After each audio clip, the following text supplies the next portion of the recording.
So lately guys, mapapansin nyo, bumagal tayo mag-produce ng video sa We're in Pampanga is dahil nagkakaroon tayo ng konting problem. So ngayon, susubukan natin siyang i-resolve and tingnan natin kung ano yung magagawa natin.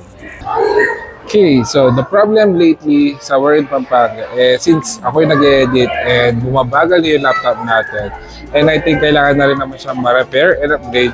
So nandito tayo ngayon sa may phone hub, dito sa may Genra, to have it checked and at the same time, susubukan na rin natin siyang pa-upgrade. So, let's see kung ano yung pwede natin gawin to boost our production. So, yun. Dito na. And sir, lately sir, nagkakaroon ako ng problem sa laptop. Una, bumabagal na siya.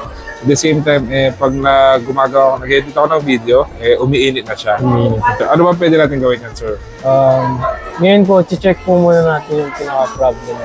Bali, bubuksan po muna natin siya. At the same time, i-cleaning na rin po natin siya. Okay, sige sir. If ever sir, gusto kong magpa-upgrade sir, ano na pwede natin gawin sa laptop natin sir? Bale, if gusto niyo pong i-upgrade, upgrade po natin yung RAM niya. Tsaka SSD na rin po. Okay, sige sir. So, pa-check na rin sir and pa-upgrade na rin natin. Okay po.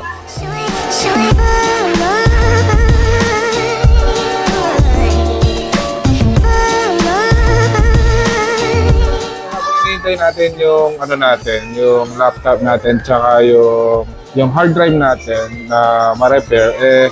Actually meron pa rin isang problem Yung iPhone natin pagkatapos ma-update nag-white screen na lang siya. So ngayon, pupunta tayo dito sa may Pampanga Gadgets Repair and Accessories to pa-repair itong phone natin. So let's see kung anong gagawin nila and hopefully magawa pa rin. Pa-check ko lang and pa-update kung anong pwedeng gawin natin dyan. So, in-update ko kasi siya, then nag-white screen na. Sayang kasi. Subukan po natin na hindi pinapalitan yung LCD. May solution po kasi dito na hindi na pinapalitan yung LCD po. Ngayon po, pag nag-okay siya doon, mas makakatipid po kayo na hindi pinapalitan yung LCD. Subukan ko na lang.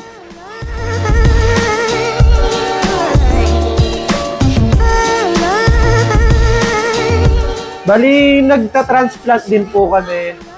Tapos, nagre-reglas din po kami.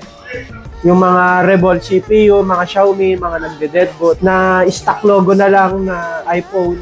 Gumagawa din po kami nun. Bali, yung cellphone revolving po, yung CPU niya po kasi, nagko-cold solder na. Ngayon po, i-re-resoldering natin siya at i-re-revolve para gumana ulit. Dinadiagnose pa rin po namin bago namin gawin yung CPU.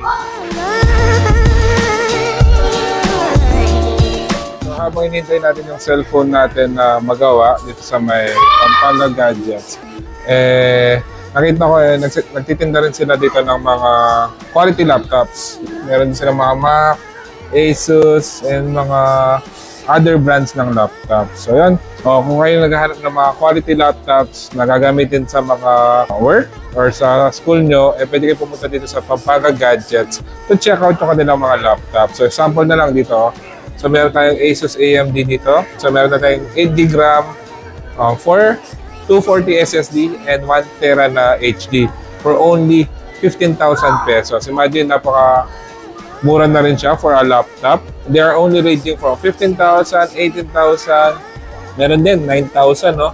Meron din 14,500. So talagang makakatipid na rin kayo kung kayo naghahanap ng laptop. Okay na po. Nagawa ko na siya nang hindi pinapalitan yung LCD sa. Okay. Yan. So, sir, ano ba yung ginawa natin dito ngayon, sir? Bali, ginamper ko po siya.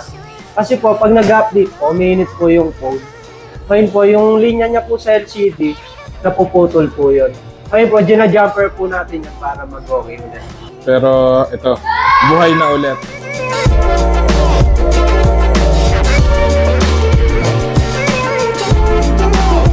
So, tapos na yung natin, check up nung laptop natin. So, ang ginawa is, dinip cleaning lang nila and thermal. So, basically, as low as 1,000 pesos, pwede mo nang pagawa sa laptop mo.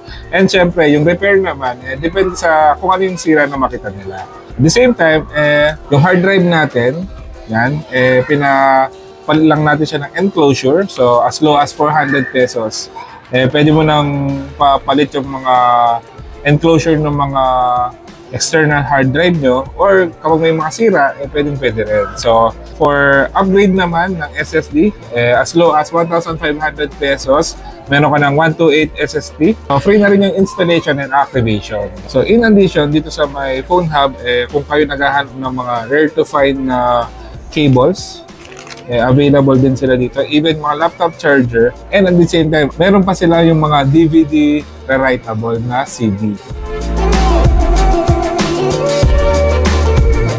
Cellphone natin, nagawin laptop natin, at the same time, napagawa na rin natin yung hard drive natin. So if you're looking for a shop na gumagawa ng mga laptops when it comes to repair, software update, at the same time, mga cleaning, you could visit itong Phone Hub, Gadgets and Accessories. And if you're looking for a shop also na nag-specialize when it comes sa mga cellphone repairs at any brands, and at the same time mga reballing, you could visit Pampanga Gadgets, Repair Accessories. Dito lang yan sa may General Mall, Angeles City. So if you like this video, please give it a thumbs up, share it with your friends, and we hope to see you on our next video. Thank you for watching More in Pampanga. Until our next discovery, peace out.